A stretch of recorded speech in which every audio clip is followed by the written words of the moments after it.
Send your story. darkwhispers061@gmail.com. Mr. Night Stories present. I have lived in the same house for quite a long time. I have rented it for over 10 years. In that time, I have had a lot of neighbors move in and out during that time. I got along with some of them really great, and even the ones that I have never really talked to very much, I never had any problems with. But about 2 years ago, a new neighbor moved into the house next door. I've never been really sure who lives there, however. There always seems to be different people hanging out on the front porch. There are always different cars there as well. I think I've recognized a few of the people as being there more often, and I figured that they are the ones who live in the house. But still, I didn't know them at all. It was only a guess. There are some weird things that have happened, but nothing I really thought too much about. After a while, though, I noticed that someone had set up a tent in their backyard. It took a while, but I finally began seeing the same person coming in and out of the tent all of the time. When it had been there for a few weeks, that is when I started thinking that the person living in the tent had moved in as well. Still, that might have been the sort of thing that might have bothered other people, but it didn't bother me in any way. I have lived in a tent in the back of more than 1 yard in my day. But one day, recently, when I was going into the kitchen for a drink, I noticed some movement in my backyard. Curious, I went and took a look and saw this strange woman walking around in the backyard. But she wasn't only just walking, it looked like she was talking to herself too. Also, she would be pacing back and forth in the yard, occasionally spinning around in a circle while she was doing it. Other than being curious, I didn't think much else about it. She was in the further back part of the yard, and she seemed to be minding her own business. Plus, when she was done with her walking around, she retreated back to the tent. That was when I realized that there was more than one person living in that tent.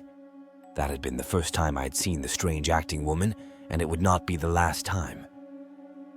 Over the next week or so, I would see the woman wandering around in the backyards doing the same thing.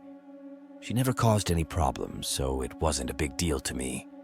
It didn't take very long until she was just another thing that I didn't pay any attention to. Then, the other night, I was in the living room reading a book.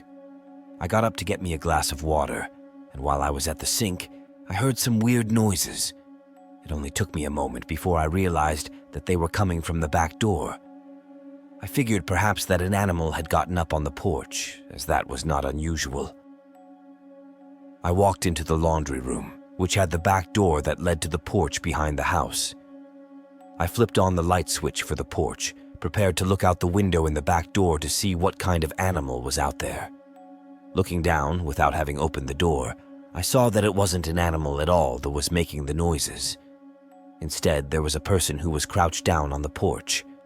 I couldn't tell who it was at first, because they were bent over. It seemed like they were doing something to the back door. At first, the light coming on didn't seem to affect the person at all. It seemed like I was staring down at them for a longer moment than I probably was, really. But then suddenly, they looked up and my eyes met their eyes.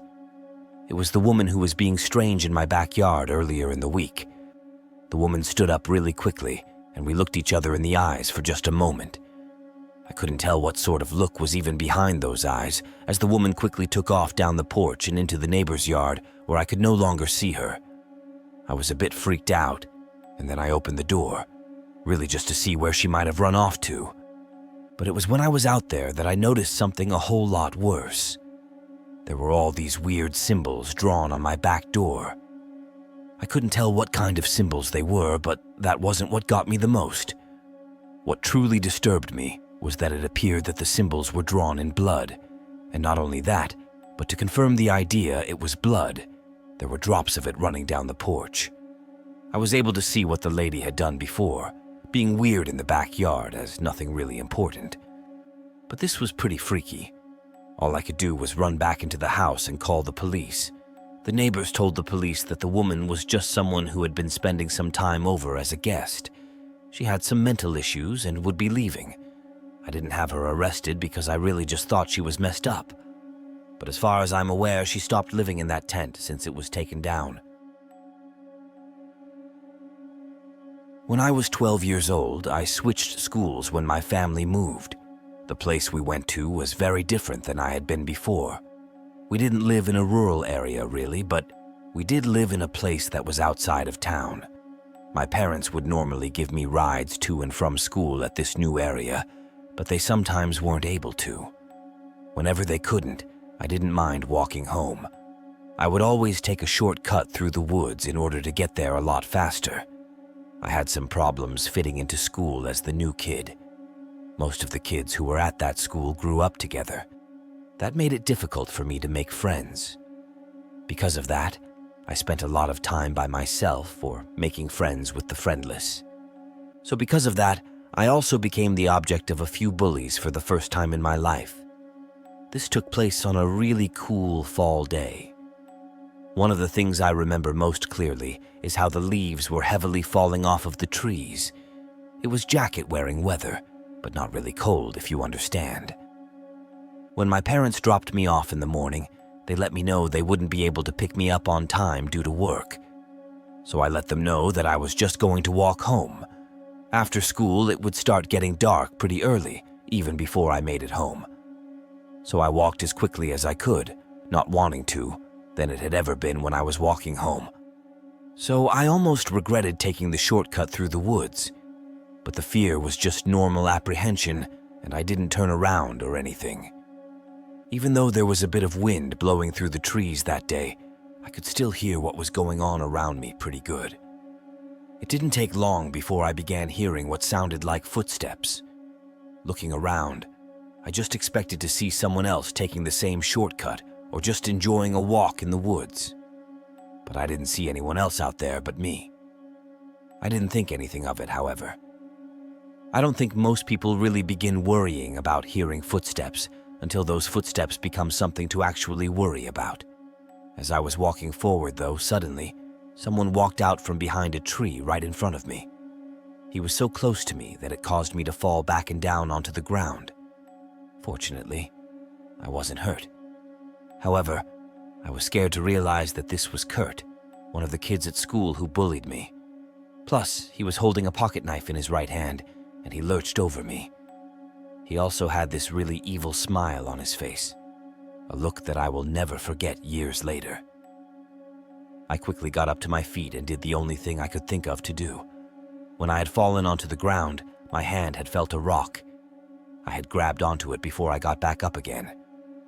Not wasting a single second, I threw the rock right at Kurt's face, hitting him below the eye and staggering him. While he was holding his face and cursing, I ran past him as quickly as I could. That was my biggest advantage, was that I ran a lot and could run pretty fast. It didn't take me very long before I heard Kurt screaming behind me that he was going to kill me. He kept yelling as he must have been chasing me, but I did my best job to not look back and see him.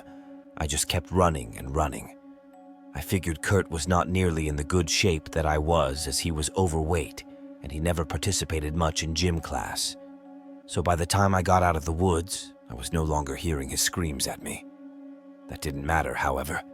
I still continued to run until I got to my house, in which I locked myself inside quickly. I kept the lights out and kept a lookout for Kurt until my parents got home. I told them what happened, and they contacted the police. I guess Kurt's parents and the police had a good talk with him, because although he still gave me dirty looks whenever he saw me, he never tried something like that again. When I was a little girl, about 7 or 8, my mother had some sort of financial troubles, and she, my sisters, and I found ourselves living with my Aunt Sally for a short while.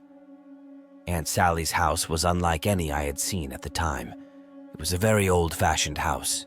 I think it would be described as Victorian style now. It was a fairly large house with lots of rooms to explore and play in, and for the most part I enjoyed my time there. But there was one rule in the house that seemed strange. We were absolutely forbidden to go up to the second floor. No reason was ever given, and there was plenty of room downstairs, but there is nothing that gets a child more curious than telling them they can't do something and not telling them why. So of course, as soon as the adults were otherwise occupied, I snuck upstairs to see what was so bad that we weren't supposed to see it. But what I found just gave me more questions. The upstairs itself was fairly normal. There were a few rooms, bedrooms, an office, and a bathroom. But what had my attention was the locked door at the end of the hall. These were old doors with the big metal knobs and the actual keyhole for locking it with a key. And just like in the movies, I could peek through that keyhole. The room was fairly dark, but there was some light coming in from a window somewhere. The small area of the room I could see seemed to be a child's room. There was a small bookcase, a tiny rocking chair, and toys. Toys that were covered in dust, as they obviously hadn't been played with for some time. The tiny rocking chair had 3 or 4 plushies squeezed into it. A gray plush rabbit's dusty eye seemed to be judging me for peeking. There were toy trucks, a ball, and various other toys covered in dust and going unplayed with. Once I'd seen the room, it dominated my thoughts. I was desperate to show someone, but I couldn't take my sisters. They were too little. June was still a baby. Of course, I couldn't discuss it with the adults, as they'd be mad at me for having gone upstairs.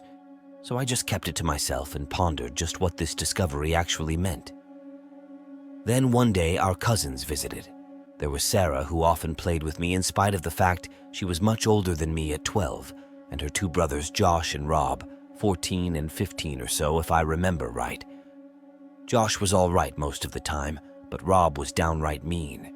He was always tormenting us girls, and sometimes he'd even get Josh to join in. I don't remember why, but for some reason the adults left us there. The older kids were in charge, of course, but they didn't pay a lot of attention to anything. When the boys went off to do whatever it was they did, I told Sarah we had to go upstairs. She was hesitant at first. I explained to her what I saw, and she became curious. We began discussing the possibility that Aunt Sally had had a child that passed away. None of us had ever heard of her having any kids. But maybe that was why. As we talked, I must have gotten loud in my excitement, forgetting to whisper as Rob piped in on our conversation. "Oh yeah, she used to have a little boy," he grinned. "He died a long time ago, and he still haunts the house. You better not go upstairs or he'll catch you in the stairwell and kill you."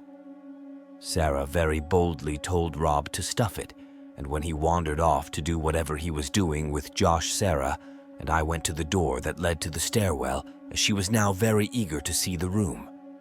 The stairwell itself was enclosed. There was a door on both ends that looked very much like a closet, but when you opened the door, there were stairs. It was a narrow tunnel, and the walls being so closed made me nervous. Years later, I would realize this was the first sign of my claustrophobia, but nervous was the only way I could describe it then. We walked slowly up the stairs, freezing with every creak of the board. We'd listen intently to see if anyone had heard us. Part of me was afraid that it was not Josh and Rob who would hear, but someone else. Something else. We reached the top of the stairs, and my nervousness gave way to excitement as the stale air hit me. We shut the stairway door, and I motioned for Sarah to follow me to the room. She had to kneel to look through the keyhole. As she looked, she was silent. Then finally, she turned from the keyhole and looked at me with shock. "They did have a kid! They must have! Poor thing must have died," she said, and looked through the keyhole again before letting me have a look. I had seen it many times before, but I always wanted to see it again. I was standing there with my eye to the keyhole when I heard a creak from the stairwell. Sarah and I both looked toward the stairs to see Rob standing there watching us from the now open door. "I told you shouldn't go upstairs. Now he's going to punish you," he said with an evil grin before bolting back down the squeaky stairs. There was a loud bang as he slammed the door at the foot of the stairs. Sarah and I immediately ran to the stairs and rushed down them, leaving the upper door open in our haste. We tried the knob, but the door was locked. Sarah banged on it and demanded Rob let us out. "I can't let you out. He's got to punish you. He's going to kill you both," he shouted through the door, laughter in his voice. Both of us were pounding on the door, demanding to be let out when I stopped and looked back up the stairwell, realizing we had left the door open. We'd have to go back up to shut it or we'd get in trouble. But I suddenly didn't want to go up those stairs again. I wasn't excited by the mystery. I was terrified. Sarah stopped banging on the door and followed my gaze to the top of the stairs. We were staring at the open door when we suddenly heard running footsteps from the upper floor. Sarah turned back to the door and began banging again. Suddenly, the upstairs door slammed shut with a bang, and I screamed. Part of me knew he was making it up and that I shouldn't listen, but the fear was so strong and overwhelming. Who had been upstairs? Who had slammed the door? The stairwell was pitch black now. Rob had turned out the light on his way down. Sarah and I ran into each other as we groped at the wall for the light switch. We were both screaming, but I don't know what we said, or even if it was words. I suddenly found myself unable to breathe. The darkness and the walls were closing in. My ears were ringing and my head was spinning when suddenly the door opened. Getting out into the open room was such a relief. Sarah punched Rob somewhere on his body, though I'm sure it didn't hurt him. Josh sat on the floor and pulled me into his lap, talking calmly to me. As I calmed down and began to breathe normally, I was suddenly embarrassed and scared by whatever had happened, and I began to cry. I wouldn't know until years later that my claustrophobia and the fear of the supposed ghost had caused me to have my first panic attack. To this day, I have no idea what was going on with that room because I never bothered to ask. I never snuck up there again, and when I got together with my cousins, I'd always punch Rob when he brought it up. As adults, I mentioned it to him, but he doesn't even remember having done it. He doesn't at all remember how mean he was, and he's a much nicer person now. But the one thing that will always bother me about that day was that all of us kids were downstairs. Rob and Josh both were right there when Sarah and I got out of the stairwell. So who had slammed the upper door?